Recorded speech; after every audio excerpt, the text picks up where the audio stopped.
I just got my hands on the Promate 2K webcam, and what I found was actually quite surprising. This webcam might be absolutely amazing for some people, but just trash for some others. And I'm going to get into exactly why that is. So I will be focusing on the features, then the audio quality, and then the video quality. So watch until the end if you do not want to miss out on any of the information I'm about to give you. Also, like the video while you're at it. Let's get into it. Alright, so first of all, let's get into the packaging of the Promate 2K. Well, my first impressions are, it's a bit much, to be honest. I mean, look at this.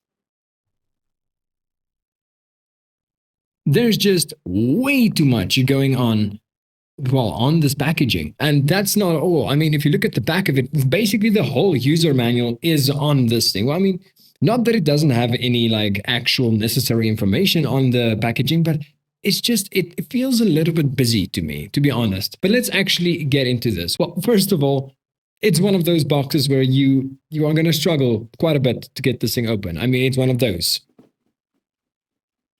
I need to like, come on. Ah, there we go. Actually do this to actually just open the box. So in any case, just let that fall over. In any case, when you open the box, there's nothing really crazy inside. It's not like it's some magical packaging or anything. You have, first of all, your tripod.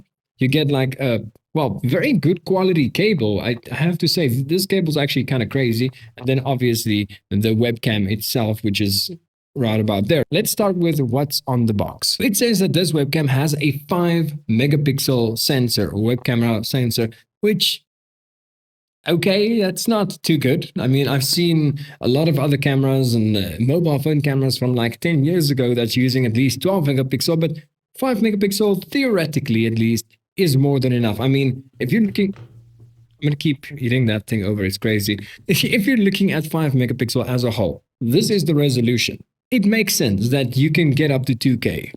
Then it has a 5.5-inch integrated ring light, which you can see right here, and we'll get into in a second. And then it has dual built-in omnidirectional mics, which means that it can pick up sound from essentially anywhere around the room. And it has a detachable tripod, which is this. Then it says at the bottom side of the box that it comes with 1080p 60 FPS Full HD, which is a little bit confusing since the name of the webcam is 2K Ultra HD, which is something entirely that I'm going to get into in a second. Then it has fast autofocus, which we will be testing. It has a magnetic privacy cover. It has a digital zoom, a 90-degree wide-angle lens, and then it comes with a Sony advanced sensor, which I have no idea what that means, because just saying it has a Sony advanced sensor means nothing. Like, what actual sensor does it come with? Which Sony sensor does it come with? Like, it just says it's Sony, but it doesn't say which Sony sensor it actually is, which is a little bit concerning, but it's okay. We can actually work with that. Then, of course, on the bottom side of the box, you'll see that it actually works with Android, Windows, and Mac OS, which is pretty good. I have to say, I didn't expect this thing to have Android support like at all. And then on the back side of the box, just a bunch of more like, I don't know, technical information that you actually might need.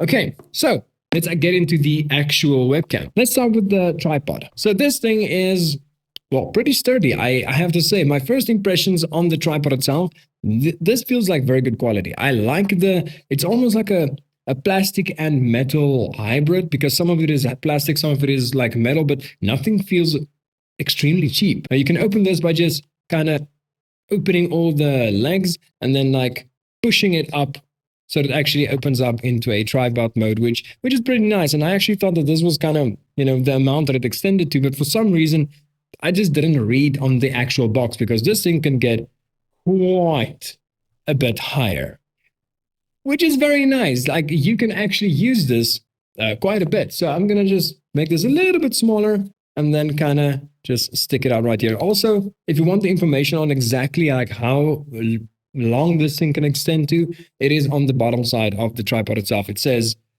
maximum height is 71.6 centimeters and the folded height is 21.3 centimeters. So it extends about 50 centimeters, which is, well, pretty good, I have to say. Now, it doesn't feel like it actually like wobbles or anything. Like, the build quality is super, super sturdy, which I definitely absolutely like. And then, like I said, you get a nice little cable with it. And then, of course, the actual webcam. Now, this is the weirdest looking webcam that I've probably seen in my life. It's pretty strange, but very innovative. Like, I haven't really seen anything like this. And this thing works really well. Like, really, really well. It has the massive webcam at the front, which you can cover up with the privacy covers, just like a magnetic thing popping up right there. And then, of course, it has the like controls and then the screw that it can kind of just yoink into place like that. And it's a very, very easy way to actually, well, do anything with this. Now, this is not where it ends. It has some control as well. First of all, you can kind of tilt this thing over or tilt this thing back depending on what you want to do. So let's say, for example, you want to go in the route of creating, I don't know, selfie videos or take a picture, like a selfie picture or anything for some odd reason, you can actually do that by just saying, hey, cheese, and doing something like that. Or if you want to be more realistic about it and you want to actually use this as a webcam, then you can kind of just tilt it the way that it needs to be tilted. But this is not where it ends.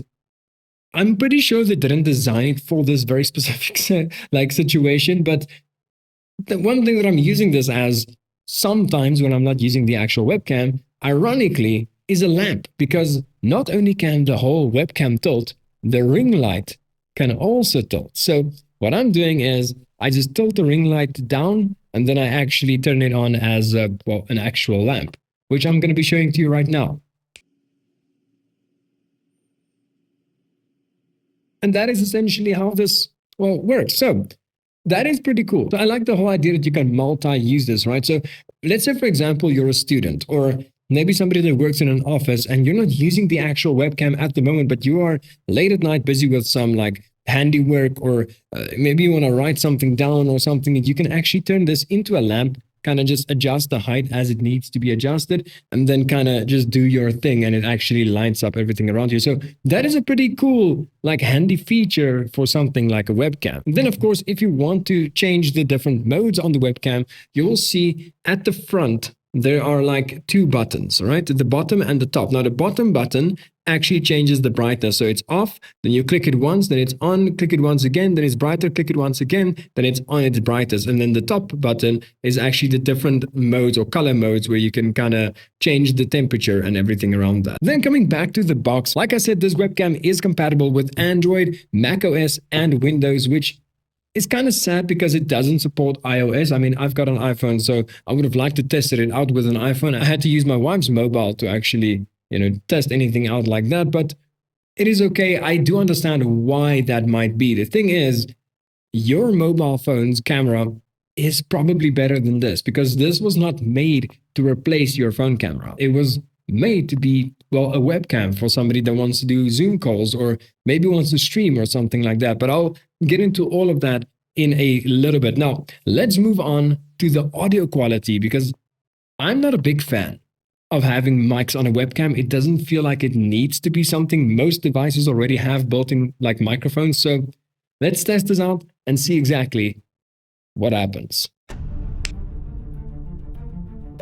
All right, I'm going to be moving over from the Rode PodMic USB to the Link 2C audio and then the Promate audio, which is just a little bit to the side. So the Insta360 Link 2C sound, it's going to sound a lot more echoey because it's an echoey room and it's not a dynamic microphone. Now we have the Promate webcam as well.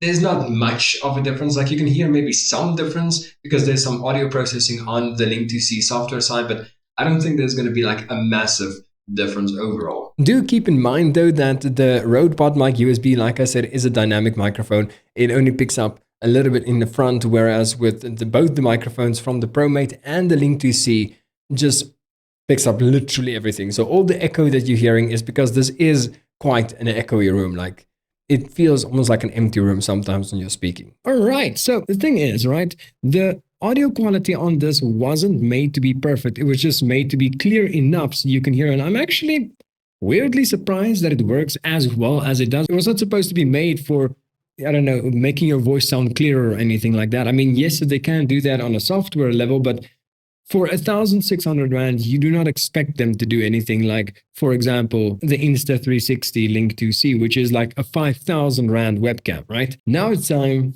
for the moment that you have all been waiting for, the video quality. Let's get into it. Then, of course, as for a video test, this is now with the Insta360 Link 2C, but do remember that this is a 5,000 Rand camera, whereas with the Promate, it's like 1,500, which is, it's a quarter of the price. So you can expect a quarter of the quality, which it's yes, but also no. Like, it's obviously a lot worse than, let's say, for example, the Link 2C, but it's still not bad. I mean, it's not the greatest, obviously, but it's not made to be this big and blown out. Then you can rather use like your phone camera or whatever. But between this and the Link 2C, here's just like kind of a comparison. If you want to make a comparison between the two, obviously the Link 2C has a lot more detail because it has a much better sensor, whereas with the Promate you can see some of the detail kind of disappearing, but you have the added benefit that you can also change this all the way to 1080p 60 fps. It is now on 2K, but if you change this to 1080p 60 fps, it does kind of zoom and crop in, but you can see it's much smoother now, as it doesn't use all that much. Now I see the sharpness is a little bit crazy on my face, but you can always turn that down in the settings. Now, of course, if you want to change some of the settings on the Promate, you can just right click on that. If you're in OBS or any other recording software, click on properties and then configure video, and it'll bring up the like default configuration, but that is unfortunately all that we can actually use here. We have the brightness control, which you can turn up and down as you obviously feel fit. You have the contrast, which I don't know why you would want to mess with that, but you have the contrast, you have the hue that you cannot change around, you have the saturation if you want to blow yourself out, or maybe just bring that back kind of to normal. The sharpness, which I would not recommend messing around with too much. You kind of want a like clear picture. Let's say, for example, putting it on 15, which might make this look a little bit blurry, to be honest. And then we have the gamma, which is basically artificial brightness as well, but you don't want to like mess around with that too much. You have the white balance, which you can see I turned this all the way down to 2800 because the moment I turn it up anyway, it kind of does this weird thing where it, I don't know, it messes around with the colors almost too much.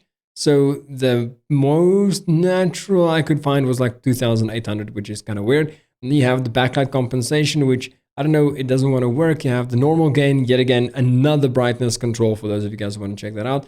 The anti-flicker, which I'm just keeping on 60, and then the camera control, you can apparently zoom, but it doesn't want to zoom in. You can change the focus to something else, but I change it to autofocus for now. And then the exposure, which is usually automatic, but you can kind of swap that around. It's almost like the shutter speed on a camera. So if you turn that all the way down, obviously everything is really, really smooth, but if you turn it up just a little bit to get that color going, you'll see that it kind of blurs or has this like motion blur. And then of course you have the pan and tilt, which also does not really do anything as far as I know. And then the low light compensation, which also doesn't do anything else. And that is essentially it. That's all the camera control that we are getting out of this. So the thing is, with the video quality, I am actually surprisingly content with what it does. Like, yes, it says 2K. Yes, it isn't actually like, well, it is technically 2K resolution, but it doesn't stack up against others because the sensor physically cannot handle that. You need a lot of light, and I do have a lot of light on me right now, but you need like outside version of light, and you need to be pretty close for that to be very, very clear, right? The autofocus, everything works, well, as fine as it could be. It doesn't really surge a lot, and you can also like adjust that manually. So if you are sitting at the same place and you're not planning on like moving around and doing weird stuff, then it should theoretically be fine, right? Now, who is this webcam built for? Well, that's an easy answer. Students, first of all, would have an amazing time with this. If you are like a student, you need to like take some Zoom calls every now and again, maybe chat with some friends, play some games, be on Discord, and also have something that can like multitask as an expensive lamp, then obviously that will work fine for you. People that work from home, amazing. The same reasons. Being a lamp, weirdly enough, it works very, very well. Having something that you can actually have a meeting with the client or have a Zoom call with that has a built-in mic, if you do not like have an actual microphone like this, it works perfectly. Gamers, of course, it's gonna work perfectly for gamers because this is something that you can have just on a whim. Like maybe you have like a gaming laptop or you have a gaming PC and you are moving around, or you just want to chat with some friends on Discord or whatever the case may be. It'll work perfectly for this. Are there better alternatives? Well, if you're looking at the actual just like pure webcam space, technically, yes, there might be some better alternatives, but any of them that's as versatile as the Promate 2K, I don't think so. I actually don't think so. Okay, and then last of all, streamers. This webcam is ironically perfect for streamers. I mean, I've been using it as a streaming webcam for like a week now, and people like it. I like it. I like the quality. I like how the color feels. I like how it actually works when you are like kind of compressing the image to a smaller version, and you do not like have to, I don't know, blow it up to have a full screen window. Then it's perfect. The quality is perfect. It has 1080p 60 FPS, which is absolutely perfect. And most of the time, you're not going to go any way above that. So that is absolutely perfect for streamers. So streamers, gamers, students, and people working from home, this is the perfect webcam for you. Overall, I think this is a very, very good quality product for a very good price. It is perfectly placed in between being an expensive webcam and being a super budget webcam. You get like really good build quality, you get like decent image quality, and you have like a few versatile features that you can also use with like Android support if you like on a whim and you need something quickly. Maybe your phone's camera broke, or maybe you have an older Android phone. This can be perfect for you then, without needing to buy a high-end smartphone. So that would be absolutely nice. I did, however, expect a little bit of a better sensor, since it does have the advertising for a Sony advanced sensor and being really good in like low light situations. But I mean, you get what you pay for, right? I mean, it's 1,600 Rand. You are going to get a product that is 1,600 Rand. They put a lot of it into the actual build quality, into the actual ring light, into the actual features of this. So I can imagine that the sensor itself, unless sensors become like unnecessarily cheap, this is about what you are going to get for the price. And then, of course, surprisingly, I've ended up using this webcam a lot more than I thought I would. I didn't think that I would use this even closely or remotely as much, because I have an Insta360 Link 2C, which is a 4K 30 FPS webcam, very, very good sensor, very high-end sensor, and it works absolutely perfectly. But being able to switch between the Link 2C and the Promate 2K is just something that puts that extra kind of oomph in my content, and I like it. I absolutely like it. If you would like to know where to buy this webcam, you can do that right now at evetech.co.za. If you are from South Africa, I'll put the link in the description and in the pinned comments down below. And thank you so much, Evetech, for sending me the Promate 2K webcam for an honest and unbiased review. I absolutely adore you guys for being so awesome. All right, with that being said, I really hope you guys enjoyed. If I missed anything, let me know in the comment section down below. I will try to answer you as clearly as I can. So any questions are all welcome. If you want to check out the product page, I'll see if I can maybe put that in the doobly-doo as well. So with that being said, I really hope you guys enjoyed. Subscribe if you did. Like the video for the YouTube algorithm. And with that being said, I'll see you in the next one. Oh wait, I almost didn't ask you. Do you want to play?